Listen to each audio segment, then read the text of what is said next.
নমস্কাৰ কমকচলো আজি থালি লৈ আহিছোঁ। এয়া মই লৈছোঁ লোকেল মুৰ্গী। আজি বনাম মই পিঠাগুড়ি চব্জি।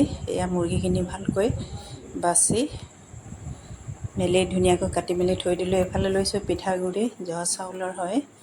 ইয়াৰ লগত আছে দালি, ইয়াত দুটা কোৱালিটি আছে, মচুৰ দালি আৰু মুগ দাল। এইফালে আদা নহৰু আৰু এই কেৰাহী মই উঠাই দিয়াৰ লগে লগে তেল দিলোঁ। তেল দি পিঁয়াজ দুটামান কাটি দিছোঁ। এয়া ধুনীয়াকৈ ভাজি আছোঁ। ইয়াতে ব্ৰাউন কালাৰ হোৱালৈকে ইয়াত দিলোঁ শুকান জলকীয়া 3টামান ভাঙি দিছোঁ আৰু লগত দিছোঁ তেজপাত। সেইখিনি ভাজি লোৱাৰ পিছত দিম মই ইয়াত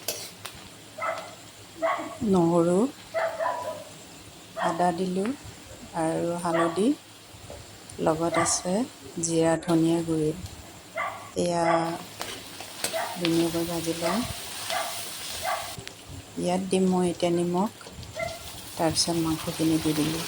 এয়া মাংস আৰু মছলা ধুনীয়াকৈ ভাজিম। ইয়াতে ভাজি আছোঁ মই। ইয়াত ঢাকোন মাৰি অলপ টাইম এয়া থৈ দিম। তাৰপিছত দিম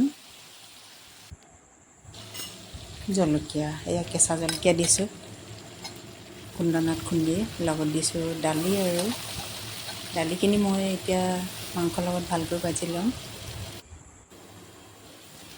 এয়া সিজিয়ে গ'ল 50%। এতিয়া মই ইয়াত দিম গৰম পানী। এয়া গৰম পানীখিনি অলপ বেছিকৈ দিব লাগিব, কাৰণ পিঠাগুড়ি চব্জি বনাওঁতো অলপ পানীখিনি অলপ বেছিকৈ লাগে ইয়াত। এয়া ধুনীয়াকৈ উতলি অহাৰ পিছত মই দিম পিঠাগুড়ি। এয়া ভালকৈ মিলাই লৈছোঁ। এয়া উতলি আহি গ'ল। ইয়াতে মই পিঠাগুড়ি দিছোঁ। পিঠাগুড়িখিনি এনেকৈ দিব লাগিব। আপুনি ওপৰৰ পৰা অলপ জোৰকৈ ছটিয়াই দিব লাগিব আৰু লগে লগে আপুনি হেতাখন ঘূৰাই দিব লাগিব। এয়া আকৌ দিলোঁ মই, আকৌ এনেকৈ হিলাই দিছোঁ। মানে যদি হিলাই নিদিয়ে আপুনি গোটা মাৰি ধৰে পিঠাগুড়ি দিবা। আৰু লাষ্টত দিলোঁ মই ইয়াত জালুকৰ গুড়ি। এতিয়া সিজিয়ে গ'ল এইটো। আৰু দিলোঁ আদা নহৰু। সেইখিনি মানে টেষ্টটো কালি